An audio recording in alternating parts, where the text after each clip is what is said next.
Everyone, it's Tuesday evening. ಆಫೀಸಿಂದ ಬಂದಮೇಲೆ ಸ್ವಲ್ಪ ಹೊಟ್ಟೆ ಹಸಿವಾಗ್ತಾ ಇರುತ್ತಲ್ಲ, ಸೊ ಮನೇಲಿ ಏನು ಫ್ರೂಟ್ಸ್ ಇರುತ್ತೋ ಏನಿರುತ್ತೋ ಅದನ್ನು ತಿಂತೀವಿ. ಅದಾದಮೇಲೆ ನಾನು ಸ್ವಲ್ಪ ಹೊತ್ತು ಕೂತ್ಕೊಂಡು ರೆಸ್ಟ್ ಮಾಡಿ ಆಮೇಲೆ ನಾನು ಅಡುಗೆ ಎಲ್ಲ ಸ್ಟಾರ್ಟ್ ಮಾಡೋದು.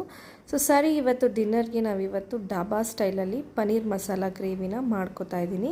ಅದ್ರ ಜೊತೆಗೆ ನಾನು ಜೋಳದ ರೊಟ್ಟಿ ಕೂಡ ಮಾಡ್ಕೋತಾ ಇದ್ದೀನಿ. ಆ್ಯಂಡ್ ಈ ಮಸಾಲ ಗ್ರೇವಿಗೆ ನನ್ನ ಹತ್ರ ಒಂದು ಸೀಕ್ರೆಟ್ ಇಂಗ್ರೀಡಿಯೆಂಟ್ ಇದೆ, ಅದೇ ಒಂದು ಮೇನ್ ಮಸಾಲ ಪೌಡರ್ ಅಂತ. ಅದನ್ನು ನಾನು ಕಂಪ್ಲೀಟಾಗಿ ನನ್ನ ಯೂಟ್ಯೂಬ್ ಚಾನಲಲ್ಲಿ ರೆಸಿಪಿನ ಅಪ್ಲೋಡ್ ಮಾಡಿದ್ದೀನಿ. ಯಾರಿಗಾದ್ರೂ ಟೈಮ್ ಇದ್ದರೆ ಒಂದು ಸಲ ಹೋಗಿ ಅಲ್ಲಿ ಚೆಕ್ ಮಾಡಿ. ಆ್ಯಂಡ್ ಮಸ್ಟ್ ಟ್ರೈ ಅಂತ ಹೇಳ್ತೀನಿ, ತುಂಬಾ ಟೇಸ್ಟಿಯಾಗಿತ್ತು. ಆ್ಯಂಡ್ ನೀವು ಕೂಡ ಟ್ರೈ ಮಾಡಿ. ರೆಸ್ಟೋರೆಂಟು ಡಾಬಾದಲ್ಲಿ ಹೆಂಗೆ ತಿಂದಿರ್ತೀರೋ ಅದಕ್ಕಿಂತ ತುಂಬ ಚೆನ್ನಾಗಿ ಹೆಲ್ದಿಯಾಗಿ ಮನೆಯಲ್ಲೇ ಮಾಡ್ಕೋಬೋದು. ಸೊ ಟ್ರೈ ಮಾಡಿ ಒಂದು ಸಲ. ನನ್ನ ಕಮೆಂಟ್ ಬಾಕ್ಸಲ್ಲಿ ನಾನು ರೆಸಿಪಿ ಲಿಂಕ್ ಕೊಟ್ಟಿರ್ತೀನಿ, ಹೋಗಿ ಚೆಕ್ ಮಾಡಿ, ಟ್ರೈ ಮಾಡಿ. ಮತ್ತಷ್ಟು ಸಾಕಷ್ಟು ಒಳ್ಳೆ ರೆಸಿಪಿಗೆ ನನ್ನ ಚಾನಲ್ನ ಫಾಲೋ ಮಾಡಿ. Thanks for watching.